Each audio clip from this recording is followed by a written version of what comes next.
the absence of God. Ketiadaan Tuhan. Saya mengumpulkan beberapa ayat, tapi saya tertarik dengan ayat yang dibaca teman saya yang kemarin. Yang berbicara tentang anxiety. Saya tertarik kembali membahas itu dari perspektif yang berbeda.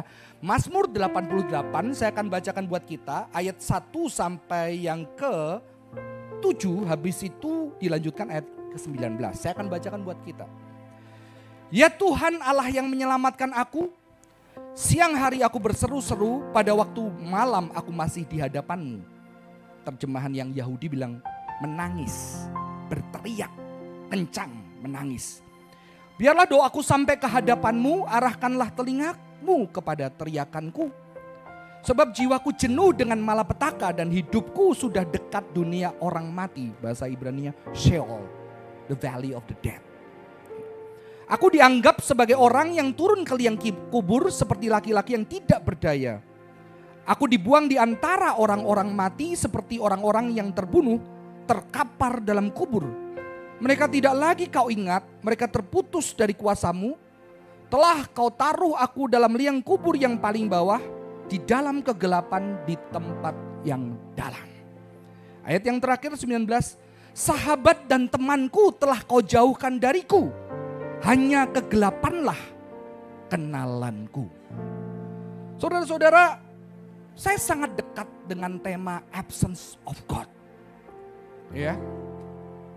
Dan mungkin kalau relate beberapa waktu terakhir yang sangat menggerakkan saya adalah ketika waktu itu di ruangan ini terakhir kali Gaby pengumuman Sing News. Saya lihat nafasnya udah gak sehat ini. Lalu di ruangan itu setelah ibadah saya cek, saya tadi dengar kamu pengumuman tapi nafasmu sudah kayak berat banget. Saya rindu kamu ada di sini bareng sama kita. Kita pernah mimpi setelah kamu sembuh kita melayani bareng dengan kamu worship leader. Dan ternyata chat selanjutnya, kok jangan kasih tahu siapa-siapa. Aku udah gak lama. Setelah itu saya berdoa, saya bilang aku mau telepon mau berdoa, tapi ternyata Gaby buru-buru masuk ICU. Dan ketika itu pulang naik mobil bersama dengan anak, saya ingat anak saya bilang, Gaby kata dokter udah gak ada harapan. Dan anak saya nangis bilang kenapa Tuhan gak dengar? Kenapa Tuhan gak sembuhkan? Kita sudah berdoa 2 tahun. Semua jalan sudah dibuka, kenapa Tuhan gak dengar? Ini gak adil, buat apa aku berdoa? Saya bisa berapologetik tapi hari itu saya tidak mau berapologetik. Saya cuma diam dan bilang, Papa juga gak tahu karena Papa berharap dia sembuh. Saudara-saudara, teriakan anak saya menggores hati saya. Karena mungkin itu juga teriakan kita. Tapi setelah dewasa dan setelah terdidik dengan doktrin Kristen yang benar, bahwa Tuhan peduli dan Tuhan care di dalam setiap pergulatan manusia, kita mungkin tidak berani meneriakkan teriakan yang jujur dari hati. Karena kita memiliki spiritualitas yang opresif, yang terlalu menindas perasaan-perasaan kekecewaan, perasaan-perasaan tidak bisa terima banyak hal sehingga kita menjadi sebuah orang Kristen yang terlalu banyak, kalau bahasa psikologinya defense mechanism. Defense mechanism itu hati gak bisa terima, oh gak apa-apa Tuhan punya rencana, oh gak apa-apa gue harus terima. Mungkin karena ada rencana yang depan, kita selalu mencoba untuk merasionalisasi, percaya, bahkan mungkin mengisi pikiran-pikiran kita dengan harapan yang I don't know apakah terjadi sama seperti kita. Dan saya tertarik sebelum mempersiapkan ini, saya post story, ada satu teman seorang worship leader dari gereja lain bilang ini. Dan kalau mimpin WL takut mengulang janjinya di Alkitab. Dalam batin, dalam hati ada yang berbisik. Jangan memberikan angin surga, belum tentu seperti itu. Teman saya WL, saudaranya kena cancer. Ya hubungin semua hamba Tuhan, semua orang yang dikenal untuk terus berdoa. Untuk terus meminta sama Tuhan. Untuk untuk meminta mujizat, bukan orang karismatik, orang evangelical. Dia hubungi pendeta-pendeta terkenal, berdoa bareng, dan ternyata Tuhan panggil kakaknya. Dan ketika melihat ini, itulah saya percaya di sini juga ada orang-orang yang sudah kehilangan orang yang dicintai, dan saya tahu banyak tangisan, banyak doa yang akhirnya kita harus deal untuk sebuah jawaban yang tidak sesuai yang kita inginkan. Saya tidak akan fokus apakah Tuhan ada tidak ada, tapi saya fokus absence of God ini di dalam perspektif lain. Dan mengingatkan saya ketika mempersiapkan topik ini, doa seorang yang sangat saleh bernama Mother Teresa. Waktu saya menikah 2008, teman saya memberikan sebuah buku. Ternyata buku itu adalah surat-surat Teresa yang belum pernah diterbitkan. Udah diterjemahkan Gramedia beberapa tahun lalu, tapi sekarang sudah tidak ada. Ya. Dan di situ hadiah ulang tahun saya, dan saya tersentak dan tersentuh dengan sebuah bagian yang akan dibacakan oleh teman kita.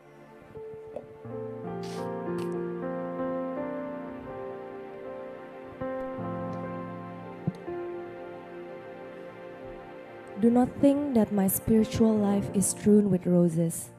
That is the flower which I hardly ever find on my way. Quite the contrary, I have more often as my companion darkness. And when the night becomes very thick, and it seems to me as if I will end up in hell, then I simply offer myself to Jesus. If He wants me to go there, I am ready, but only under the condition that it really makes Him happy. I need much grace, much of Christ's strength to persevere in trust in that blind love which leads only to Jesus crucified. Sejak ini saya ketika membaca ini saya disadarkan iman kekristenan tidak hanya berbicara lu percaya Yesus masuk neraka, nggak masuk neraka, nggak percaya lu masuk neraka. Tapi ada orang-orang yang kehidupannya serasa di neraka. Orang yang saleh, orang yang kudus, orang yang luar biasa menjadi berkat di dunia. Tapi dia bilang, kalau Tuhan mau aku ke neraka, aku pergi ke sana. Dan di situ dia bilang, aku butuh kekuatan dari apa? Dari Yesus yang tersalib, Yesus yang juga menderita. Ini mengubahkan hidup saya. Teks ini mengubahkan. Dan dia mengatakan kehidupan orang suci Anda pikir adalah seperti sesuatu yang indah menjadi berkat penuh kehadiran Tuhan. Tapi ternyata Teresa bilang enggak, sebaliknya kayak di neraka. Setiap harinya kayak di neraka. Dan ayahnya aku akan berakhir di sana. Tapi di dalam segala hal aku tetap datang sama Tuhan, serahin hidupku.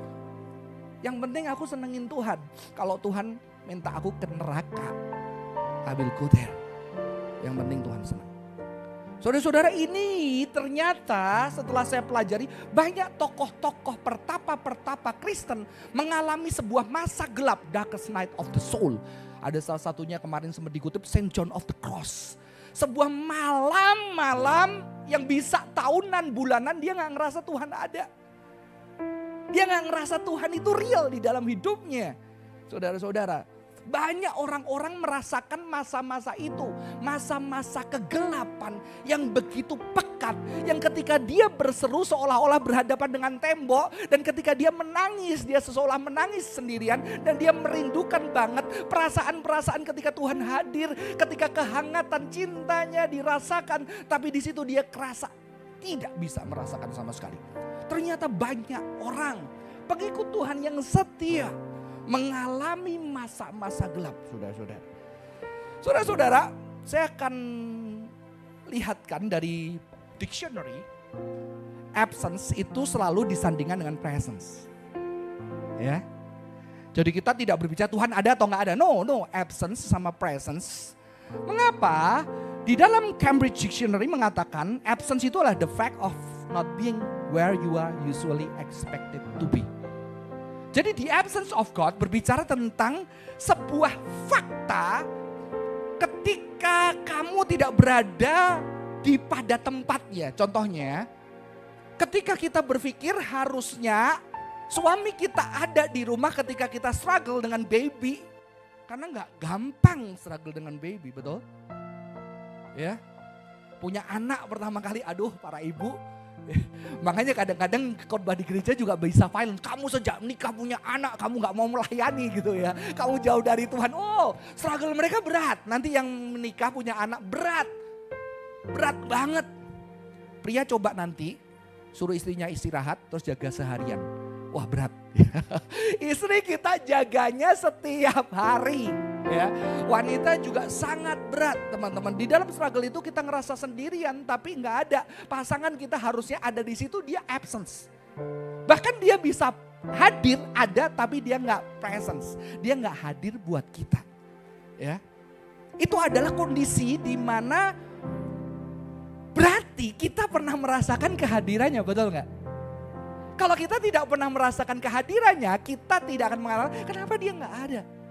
Maka banyak orang yang bertanya tentang keberadaan Tuhan, dia pernah dekat, dia pernah merasa Tuhan itu real, menjawab doa-doa dia. Saya ketemu banyak anak muda yang akhirnya berhenti berdoa. Karena ketika anjingnya meninggal dia berdoa untuk minta mujizat, nggak sembuh. Ada yang bahkan marah, kecewa karena apa? Ketika dia dibully sama temennya, dia berdoa, Tuhan tolong, ternyata pertolongan tidak hadir. Ketika dia dilecehkan orang, dia berteriak kepada Tuhan dan ternyata pertolongan tidak hadir. Di situ merasa, Tuhan gak hadir buat saya. Tapi biasanya kepada orang-orang itu saya akan berkata, ya kamu marah, kamu kecewa, it's okay. Karena berarti dia sangat penting buat hidupmu. Dia sangat dekat, dia sangat penting sehingga kamu bisa kecewa. Kalau enggak mungkin kamu kecewa. Karena kita bisa hanya kecewa kepada orang-orang yang dekat kepada kita. Berbalikan dengan absent, present adalah the fact that someone or something is in a place. Jadi ketika berbicara tentang absence of God, berbicara menurut dictionary ini adalah kita ada di dalam satu kondisi, harusnya Tuhan ada tapi kenapa Tuhan gak ada? Ya. Beberapa tahun lalu kita ngadain film, muter film tentang dari buku Lee Strobel, aku lupa judulnya apa filmnya. Dan di situ diceritakan ada seorang wanita, suami istri ateis dan anaknya tersedak. Anaknya tersedak sebuah makanan dan akhirnya hampir mati. Tahu-tahu ada seorang Kristen, itu orang ateis. Orang Kristen ini dari kisah nyata. Orang Kristen langsung mendoakan, kebetulan dia perawat, dia tahu anak itu padahal dia sebetulnya tidak tergerak di restoran itu. Tahu-tahu dia anak itu tahun-tahun dibantu dan anak itu bisa hidup. Maksudnya nggak jadi mati. Orang tuanya bilang, oh terima kasih ya. Orang Kristen ini bilang, oh aku tadi sebetulnya gak mau ke restoran ini. Tapi aku digerakkan ke sini dan ternyata Tuhan punya rencana buat anakmu. Profesornya marah. Jujur saya berpihak sama profesornya. Memang ada rencana Tuhan di dalam segala hal. Tapi tidak semua orang mengalami privilege itu. Ada orang-orang yang berteriak. Orang-orang berdoa. Tapi Tuhan gak dengar. Dan bagaimana Injil, firman Tuhan mendekap orang-orang yang tidak terjawab. Yang ketika dia dilecehkan dia berseru tolong. Tapi Tuhan diam. Tuhan absent. Harusnya dia ada. Saudara-saudara, absent ini saya maknai sebagai sebuah darkness. Ya. Karena ada seorang teolog yang mengatakan what is darkness? Darkness is the absence of light. Kegelapan ada ketiadaan terang. Jadi kegelapan itu gak eksis, kegelapan itu gak ada. Kegelapan itu ada ketika terangnya pergi. Ya, maka saya melihat absent itu sebagai sebuah darkness. Walaupun teologi dari Augustine ini sudah mulai ditolak orang modern. Kalau bilang kegelapan gak ada, bagaimana perang dunia 2 semua orang berdoa untuk mujizat tapi begitu banyaknya puluhan mayat orang yang tidak bersalah yang kehilangan keluarganya di perang dunia 2. Kalau evil, kalau darkness itu gak ada. Darkness itu real. Di parit-parit perang dunia 2 semua nyawa itu tidak berharga.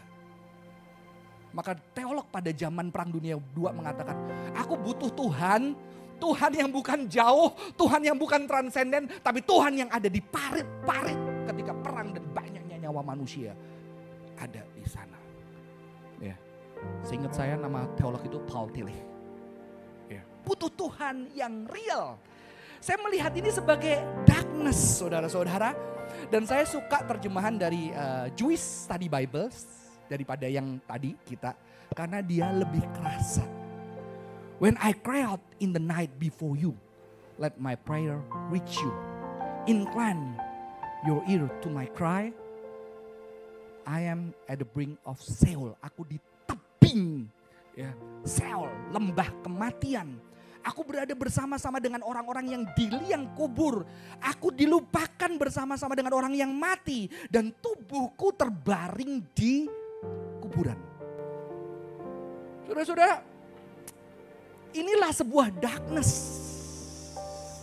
Kalau orang Yahudi percaya Sheol. Kalau di dalam konsep mereka dunia itu belum round earth, masih flat earth di dalam konsep Yahudi. Jadi ada Samayim langit, ada Eretz earth dan bawahnya itu Sheol. Orang Yunani bilangnya itu Hades. Ya. Makanya ada lagu, kemanakah aku dapat pergi menjauhi rohmu Tuhan, ku berlari mendaki ke langit. Aku terbang dengan sayap fajar, diam di ujung bumi, ada ujungnya. Namun tanganmu, sekalipun aku berjalan di dalam lembah kekelaman, itu Sheol, darkness, the valley of the dead. Tempat orang mati, saudara-saudara. Saudara-saudara, pemazmur ini ya dipercayai mungkin yang nulis adalah seseorang yang mengalami pembuangan ketika Israel dibuang pembuangan. Tapi di sini ketika kita melihat dia mengalami sebuah kegelapan. Kegelapan yang seperti neraka, seperti kematian, dekat, nggak ada kehidupan di sana. Dia mengalami absence of God. Saudara-saudara, sebuah kegelapan di tepian jurang kematian. Dan saya percaya mungkin ada orang-orang yang pernah mengalami, ada yang belum, ada yang mungkin jangan ya. Kita nggak usah cari-cari, tapi kita tahu saudara-saudara ini kenyataan di dalam spirituality. Spirituality tidak selalu hal yang baik, ada banyak hal yang tidak baik. Dan ternyata segala pengetahuan kita fail. Segala persiapan kita fail. Segala persiapan kita supaya tidak jatuh fail. Saudara-saudara, saya sudah pernah cerita, mama saya meninggal di bulan Januari. Sejak itu Januari itu menjadi trauma buat saya. Sejak itu saya berjanji sama Tuhan, pokoknya kalau Desember harus pulang kampung. Karena saya masih dititipkan satu papa. Dan selama setiap tahun saya pulang Desember. Karena waktu itu saya tidak pulang sehingga saya harus kehilangan mama saya tanpa punya foto keluarga bersama dengan anak saya yang pertama. Dan di situ saya sudah mengalami absence of God. Karena bahkan saya bilang, Tuhan doa aja gak boleh. Ya, apalagi saya berat nama saudara-saudara. Nama saya itu di dalam Mandarin Xiaoshun artinya berbakti. Ya, berbakti dan saya berharap saya bisa ngerawat lah paling enggak orang tua saya. Tapi ternyata Tuhan gak kasih kesempatan, saya dipanggil jadi hamba Tuhan, saya melayani, saya hamba Tuhan yang juga tidak punya kendaraan sehingga jarang bisa menjenguk orang tua. Dan ketika ditelepon dia masuk ICU, belum masuk sudah ditelepon, baru berlutut mau doa, ditelepon lagi udah gak ada. Di situ saya merasa, oke, Tuhan mungkin dengar orang lain tapi Tuhan gak dengar saya. Dan sejak itu saya memilih tidak mau berdoa lagi untuk diri saya. 8 tahun saya tidak pernah berdoa karena saya berpikir Tuhan lebih dengerin doa orang. Jadi kalau saya doa buat orang lain mengalami mujizat, saya senang. Tapi saya merasa Tuhan tidak dengar doa saya. Sampai saya cerita kemarin, disitulah awal pemulihan saya. Ketika saya datang sama Tuhan di dalam kegelapan. Dan disitu teriakan satu, mengapa engkau mengambil yang paling berharga di dalam hidupku. Tapi disitulah awal saya berjumpa Tuhan di dalam kegelapan, di dalam kediaman keheningan, di dalam ketidakterjawaban masalah kehidupan. Tapi setelah itu saya planning saudara-saudara. Setiap Desember pulang. Udah 9 tahun saudara-saudara saya pulang. Dan tahu-tahu ada undangan, udah kali ini harus khotbah di satu retreat sekolah di Medan.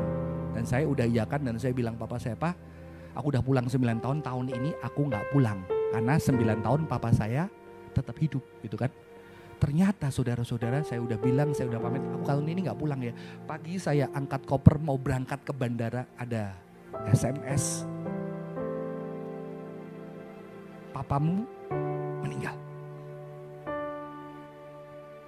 Gak bisa nangis karena bingung. langsung cari pengganti khotbah karena besok udah retreat. Puji Tuhan, teman kita Esra yang di GKY Bali bantuin saya. Sepanjang jalan saya nggak bisa nangis. Saya jalan baru adik saya tiba dulu dan dia kirim foto. Dan saya merasa Tuhan bermain. Sudah di planning semua. Saudara-saudara, ketika engkau berhadapan dengan Tuhan, engkau berhadapan dengan satu pribadi yang engkau gak bisa genggam. Engkau gak bisa persiapkan. Di dalam kehidupan ini kita tidak pernah tahu. Makanya janji pernikahan sebagai ada kemungkinan sehat, susah, kaya, miskin, sampai maut memisahkan kita. Itu sangat luar biasa, saudara-saudara.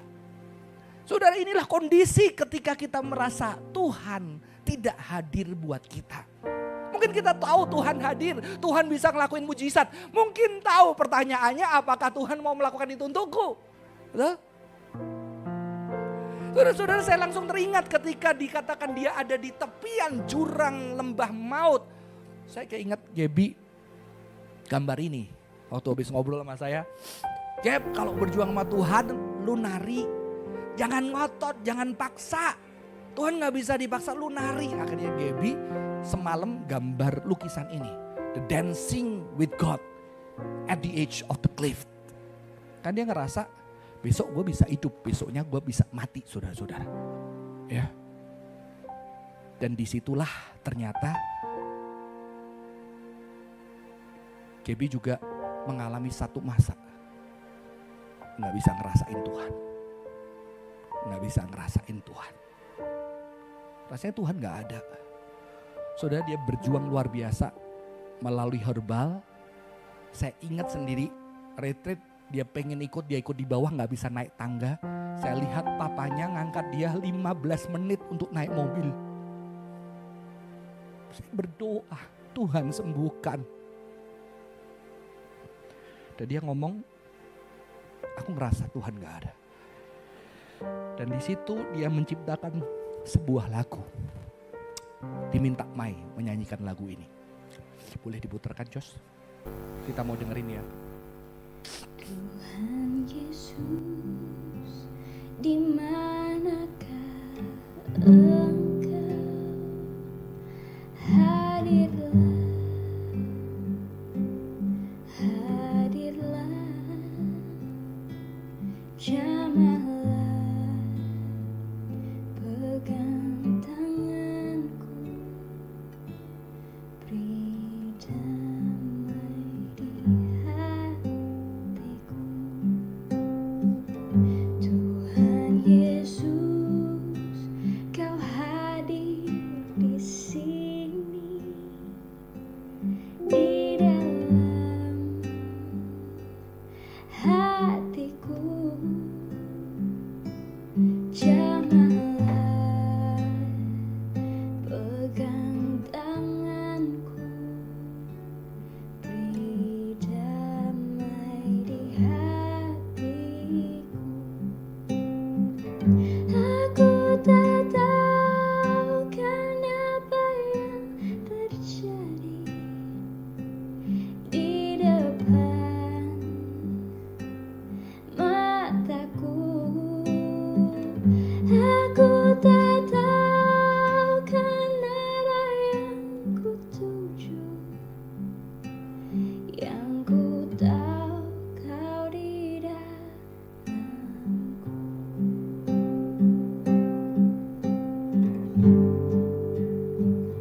Tuhan Yesus, Kau hadir di sini, di dalam hatiku.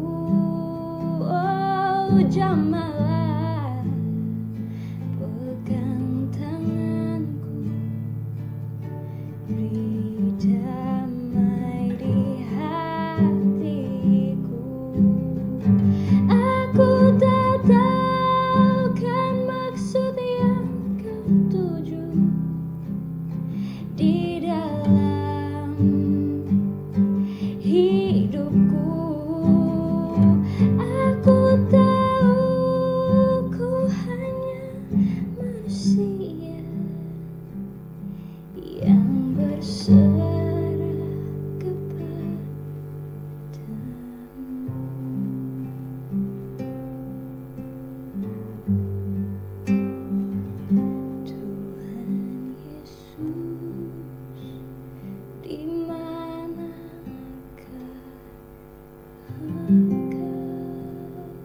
Saya suka banget lagu ini diakhiri dengan sebuah pertanyaan. Tuhan di mana? Saya rasa Gaby ngerti banget absence of God.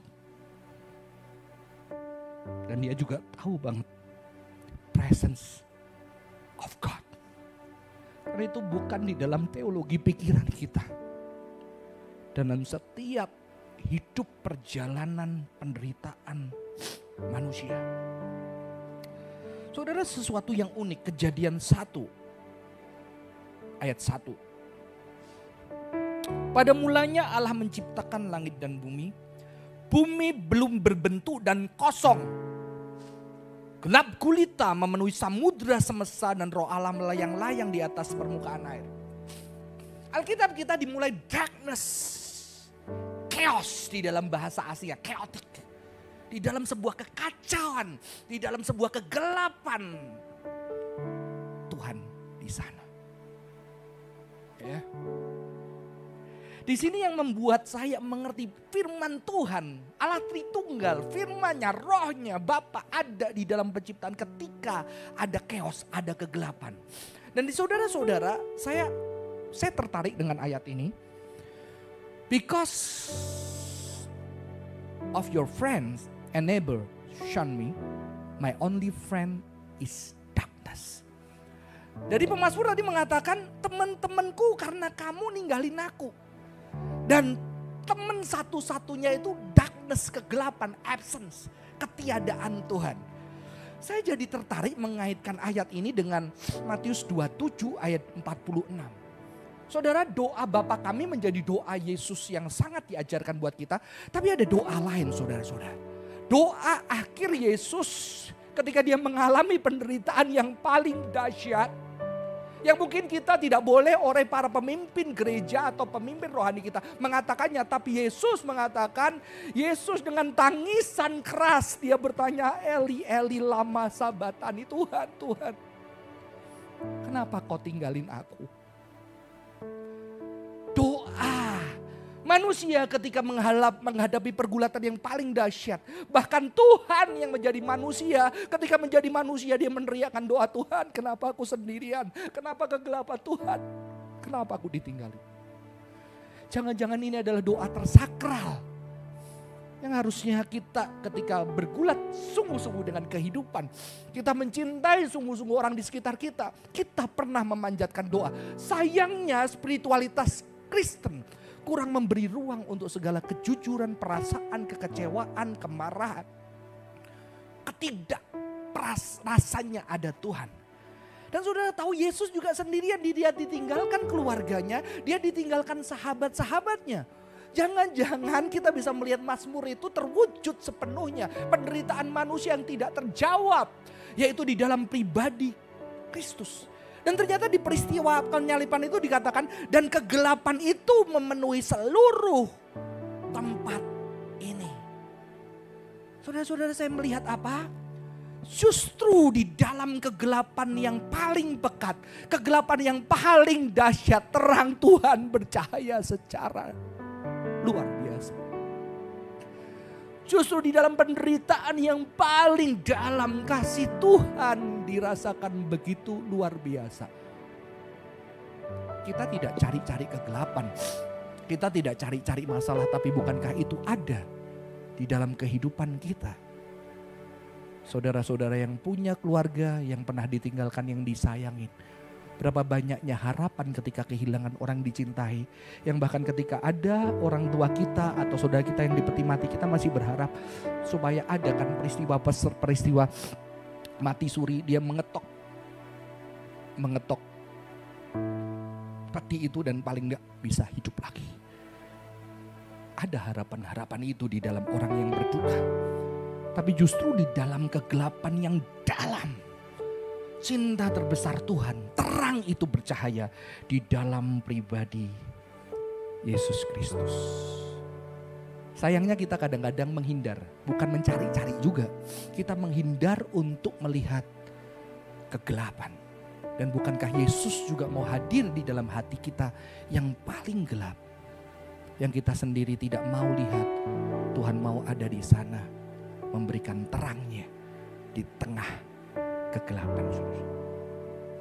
Saudara-saudara, ada seorang pertapa lagi. Ini saya baca ketika saya masuk sekolah Alkitab 2003. Ditulis oleh seorang pertapa namanya Thomas Merton. Saya minta lagi Fanny boleh bacakan buat saya.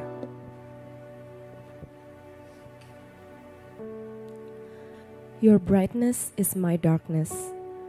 I know nothing of you, and by myself, I cannot even imagine how to go about knowing you. If I imagine you, I am mistaken. If I understand you, I am deluded. If I am conscious and certain I know you, I am crazy. The darkness is enough. Thank you, kalau yang baca Fanny enak ya. Saudara, ini menyentuh saya. The darkness is enough.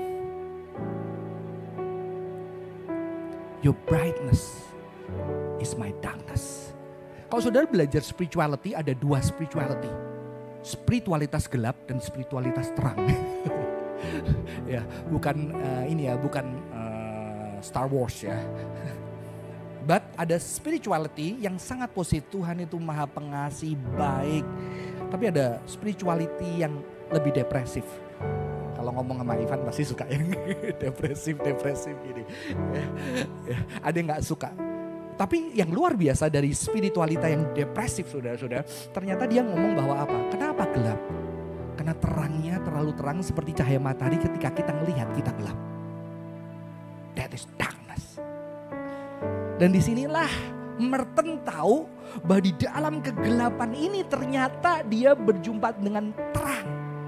Terang yang bercahaya di tengah kegelapan. Ya.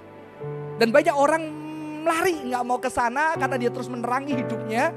Mau terus menerangi dengan khotbah-khotbah mungkin, dengan kata-kata positif, dengan firman yang lebih menyukakan hati.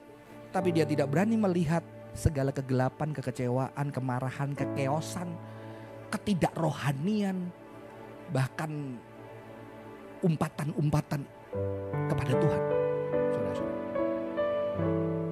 saya suka doa ini. Saya akan akhiri khotbah saya. Jadi apa yang kita bisa pelajari di sini?